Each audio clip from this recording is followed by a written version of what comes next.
السلام عليكم ورحمة الله وبركاته، والصلاة والسلام على أشرف الخلق. يمكن أنا أول مرة أطل عليكم من قناتي. أنا رضا عبد الحميد، عندي 69 سنة، لكن في ناس كتير منكم عارفيني من خلال قناة بسنت صلاح بنتي. كنت بعمل معها فيديوهات، كنت بساعدها في حاجات كتير، لكن عايزة أقول لكم إن هي حاولت إن هي تساعدني إن أنا أخرج من حالتي النفسية اللي اتغيرت في الفترة دي. أنا طالعة معاش من 9 سنين، كانت حياتي عادية جدا ونشطة جدا، لكن من شهور حياتي اتبدلت تماما. الحمد لله أنا عندي عيلة صغيرة جميلة بتساعدني وبتساندني في كل حاجة ومالية عليا الدنيا، لكن أنا حبيت إن أنا يبقى عندي عيلة كبيرة، أزود محبتي للناس ومحبة الناس ليا، وأتفاعل معهم أكتر ويتفاعلوا معايا أكتر ويملوا حياتي أكتر وأكتر. الحمد لله والشكر لله إن أنا في وسطكم دلوقتي. أنا عشت الفترة اللي فاتت دي فترة كانت سيئة في حياتي، مش عايزة أقول لكم فيها حاجة خالص، لكن الحمد لله والشكر لله. بس أنت أقنعتني إن أنا أعمل حاجة جديدة. قالت لي ماما أنت عندك حواديت كتير وعندك يوميات كتير وعندك نصايح كتير، ممكن تنقلي خبراتك دي لأي حد، اعمليها الكلام ده، هتتونسي بالناس والناس تتونس بيكي. فبعد الإقناع بتاعها أنا اقتنعت، لأني فعلا عندي فراغ كبير في حياتي. فمن النهاردة هنبدأ يومياتنا دي. أنا مش هديكم نصايح ولا مواعظ ولا طرق طبخ ولا أي حاجة، لأن أنا عارفة أن أنتوا أفضل مني بكتير وأقرب إلى الله بكتير مني، لكن أنا هنقل لكم جزء من خبراتي في 69 سنة اللي فاتوا.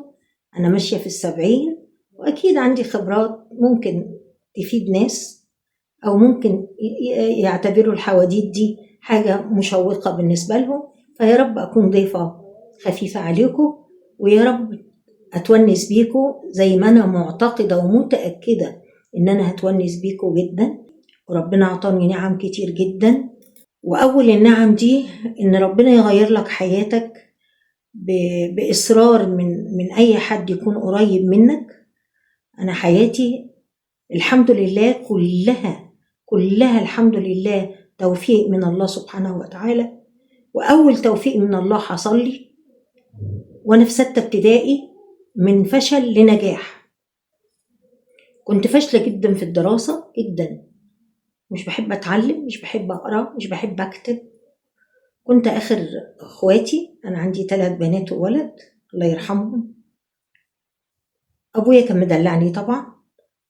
قعدت أحاول معاه، لا أنا مش عايزة أروح المدرسة، مش عايزة أتعلم، وهو وافق عشان يراضيني. أخواتي جم الكبار الله يرحمهم قالوا له إزاي إحنا نبقى متعلمين وأختنا الصغيرة إزاي مش متعلمة؟ لا طبعا. أختي نعمة تبنتني، خدتني ببيتها، عشت وسط أهلها وسط أولادها، غيرت لي حياتي تماما بعد الله سبحانه وتعالى. اهتمت بيا تماما. سنة 6 دي كانت مسار تحول خطير في حياتي، من الفشل للنجاح. مش بقول تفوق لكن نجاح. وصلت الإعدادي، وصلت بعد كده للثانوي والجامعة، وإن شاء الله في يومياتي اللي أنا هحكي معاكم فيها هتعرفوا حياتي قد إيه اتغيرت بسبب ده، من الفشل للنجاح. وده أول حاجة دايما بفتكر ربنا وبشكر ربنا عليها، لأنها غيرت مسار حياتي تماما. مهما أقول لكم إن الموقف ده بدل لي حياتي وغير لي حياتي، مش هتقدروا تفهموني، لكن أنا بحب إن أنا أتعامل دايما إن أنا آخد من الضلمة نور. هنبدأ دلوقتي في تحضير فطار النهاردة، وشوفوا النهاردة إن شاء الله هنحضر إيه. وطبعا هو يعني مش قايمة كاملة ومش بالتفصيل الممل، عشان ما تتضايقوش وعشان فيديوهاتي ما تبقاش طويلة وتضايقكم. أنا عايزاكم دايما تتفرجوا عليا، واشكركم إن انتوا تضيعوا وقت عشان تقعدوا تتفرجوا عليا. مقدما ألف شكر ليكم، وألف شكر إن انتوا هتضيعوا من وقتكم وهاخد من وقتكم، ويا رب أكون ضيفة خفيفة عليكم. بإذن الله. يلا بينا نبدأ في مطبخنا النهاردة بعد الحكاية الصغيرة اللي أنا حكيتها، وهنبدأ في كل مرة إن شاء الله نقول حكاية قد تفيد البعض منكم. شكرا إن انتوا استحملتوني، شكرا إن انتوا هتستحملوني. يلا نبدأ بأول يوم طبخ النهاردة. صباح الخير يلي معانا يلي معانا، الكران غنى وصحانا، والشمس هي طالعة ونروحانا، والطيرة يسرحب في سماها، يلا معاها يلا معاها يلا معاها، يا صباح الخير يلي معانا يلي معانا. حلو سطح يا حلو فل، يا حلو سطح نهارنا فل، يا حلو سطح يا حلو طل، يا حلو سطح نهارنا فل. يا ربي وهبت لنا نعمة الحياة تتجدد مع مشرق شمسك، وأيقظتنا هذا الصباح على حبك وعبادتك، اللهم فافتح لرجائنا رحابك.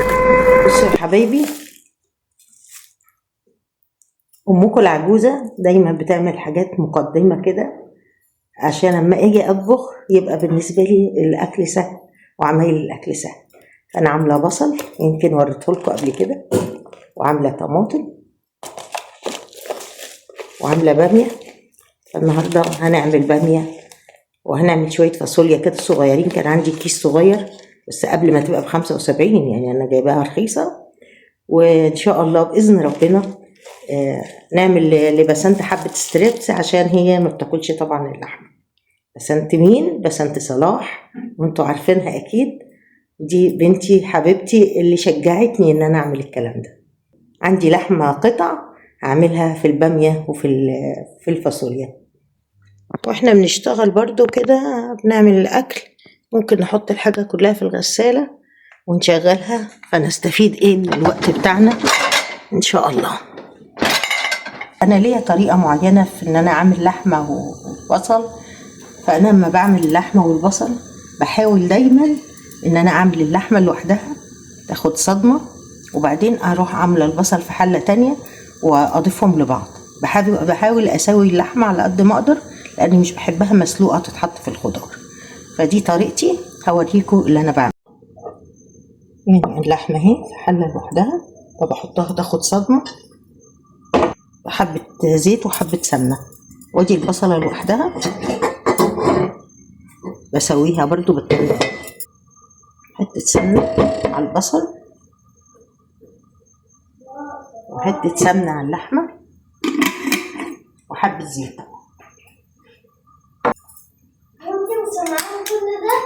صباح الخير يا روحي. انا عماله اقول يا صباح النور. ده حفيدي. وهنحط سمنه بقى. ده حفيدي الصغنون. هو مش صغنون قوي، هو وسطاني كده في الاحفاد. وهو عندي اليومين دول هو مامته وباباه، فهو بيجي يصبح عليا كل يوم. ادم انتوا عارفين انا اصلا بسهر في فيديوهات مامي. صحيح مظبوط. اول ما تبدا اللحمه تشكشك كده نضيف عليها شويه ميه سخنه صغيرين. طبعا السوى الاولاني ده مش ما بيعتبرش سوى تاني، انا بخليها تخش في السوى. شكشكت رحت حاطه حبه ميه صغيرين من الكاتل سخنه يعني بتغلي، وبسيبها شويه. اول ما تبدا تشكشك تاني لو لقيتها لسه قاسيه اضيف شويه ميه تاني. واحنا لسه معانا البصل اهو،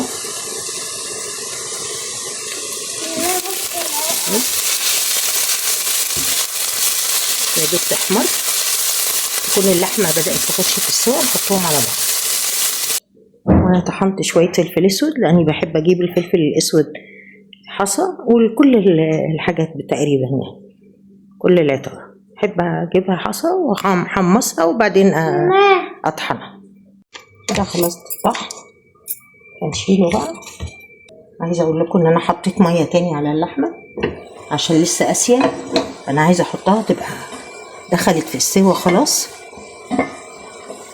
عشان تبقى دايبه في الاكل. بس اهم حاجه بنحط لها حبه ميه صغيرين وحبه ميه صغيرين. اكيد الناس العواجيز اللي زي بيعملوا الطريقه دي. هضيفهم بقى لبعض مع البصل ياخدوا يدوا كده بسيط، وبعدين احط الطماطم. انا دايما بحب احط الحاجات الخضراء على اللحمه والبصل بعد ما تستوى كده نص سوا، لكن عشان هعمل نوعين خضار فمش هينفع اعمل كده، فهحط الطماطم وبعدين اقسم بعد كده. نجيب بقى الطماطم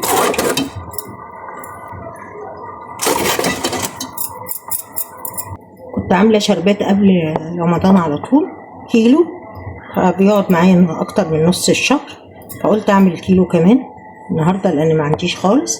ده كيلو سكر، 3 كوبايات من دول. 3 كوبايات بحط لهم تقريبا 2.5 كوبايات ميه بنفس الكوبايه، ونص ليمونه او ليمونه، وبحط 2 معلقتين عسل جلوكوز، شويه عصير برتقان كده صغيرين، بس انا مش عايزه اعمل لكم دوشه. الشربات اهو اللي انا عملته معاكم خالص. الفاصوليا خلاص بتتسبك، انا مش بسبك الاكل قوي. وادي الباميه وادي الرز.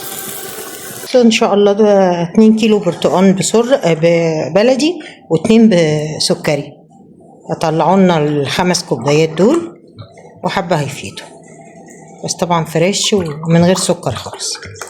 اتفضلوا معانا. بسم الله الرحمن الرحيم. اللهم إني لك صمت وعلى رزقك أفطرت، وبك آمنت وعليك توكلت، فتقبل مني يا رب العالمين. ذهب الظمأ وابطلت العروق وثبت الأجر إن شاء الله.